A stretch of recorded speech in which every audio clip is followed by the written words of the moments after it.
نحمدہ ونصلی علی رسول الکریم اما بعد۔ آج مفتی شمائل صاحب دامت برکاتہم کی اور جاوید اختر کی میں نے بات سنی۔ صحیح بات یہ ہے کہ دنیا میں 3 قسم کے لوگ ہیں۔ کچھ لوگ وہ ہیں جو ایک خدا کو مانتے ہیں اور اسی سے مانگتے بھی ہیں، اسی کی عبادت کرتے ہیں، توحید جس کو کہتے ہیں، یہ اسلام میں ہے۔ دوسرے وہ آدمی ہیں جو ایک خدا کو مانتے ہیں، گاڈ کو ضرور مانتے ہیں، بھگوان کو، گاڈ کو، اللہ کو مانتے ہیں، لیکن اس کے ساتھ شرک کرتے ہیں، یعنی دیوی کو، دیوتاؤں کو، دوسروں کو بھی خدا کا درجہ دیتے ہیں، اس کی عبادت بھی کرتے ہیں، اس سے مانگتے بھی ہیں۔ ہندو میں ہے یہ، اس کی عبادت کرتے ہیں بھگوان سے، اس کو مانگتے بھی ہیں۔ ایسے لوگ 95% ہیں جو خدا کو مانتے ہیں۔ 5% خود یورپ میں صرف 5% وہ لوگ ہیں جو خدا کو نہیں مانتے، ملحد ہیں، یعنی جاوید اختر کی طرح۔ خدا کے ہونے کی 3 دلیلیں ہیں۔ پہلی دلیل تو یہ ہے کہ پوری کائنات کو بنایا اور الگ الگ طریقے سے بنایا۔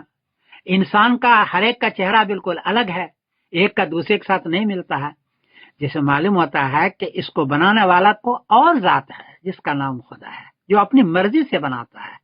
ایک دلیل تو یہ ہے۔ دوسری دلیل یہ ہے کہ جو لوگ کہتے ہیں کہ ہم خود بنے ہیں، تو خود اگر آپ بنے ہو تو خود مر کے دکھلاؤ نا جی، مر کر کے دکھلاؤ۔ خود بنے ہو تو خود مر بھی سکتے ہو نا، ذرا دکھلائیں۔ آپ کی جوانی ڈھل رہی ہے، بڑھاپا آ رہا ہے، آپ نہیں چاہتے کہ جوانی ڈھلے، تو آپ جوانی کو روک کے تو دکھلائیں، کر سکتے ہیں آپ۔ اگر آپ جوانی اپنی روک نہیں سکتے جو آپ کی مرضی کے خلاف ہے، تو اس کا مطلب ہے کہ کوئی آپ کی جوانی کو بنا رہا ہے یا ڈھال رہا ہے، اسی کا نام خدا ہے۔ جاوید اختر صاحب کا کہنا ہے کہ نیچر بناتا، بھائی صاحب نیچر بناتا تو سب کو ایک ہی طریقے سے بناتا، الگ الگ نہیں بناتا۔ نیچر ایک ہی طریقے بناتا ہے۔ جب ایک ہی طریقے سے نہیں ہے، جس کا مطلب ہے کہ نیچر نہیں ہے، جو بنانے والا الگ الگ ہے، وہی نام اس کا خدا ہے۔ یہ 3 دلیل آئی۔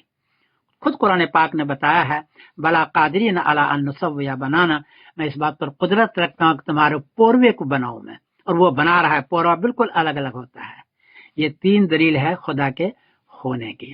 جاوید اختر صاحب نے خدا کے نہ ہونے کی کوئی دلیل نہیں دی، یہ بات صحیح ہے، میں نے سارا دیکھا اس کو، ادھر ادھر کی بات کرتے رہے، جبکہ شمائل صاحب نے خدا کے ہونے کی دلیل دی کہ خدا ہے۔ البتہ یہاں گناہ ہوتا ہے، یہ ہوتا ہے، وہ ہوتا ہے، سارا ہوتا ہے، تو اس کا یہ مطلب نہیں کہ خدا نہیں ہے، بلکہ یہ ٹیسٹ کی جگہ ہے، امتحان کی جگہ ہے۔ تو اللہ نے دونوں چیز رکھی، اچھائی بھی اور برائی بھی، اور اس کا امتحان میں پاس ہونے کے بعد رزلٹ قیامت میں ہوگا۔ بہرحال میں مفتی شمائل صاحب کو مبارکباد دیتا ہوں، آپ نے بہت اچھا ڈیبیٹ کیا، اور جاوید اختر صاحب کو کا کوئی جواب نہیں بنا۔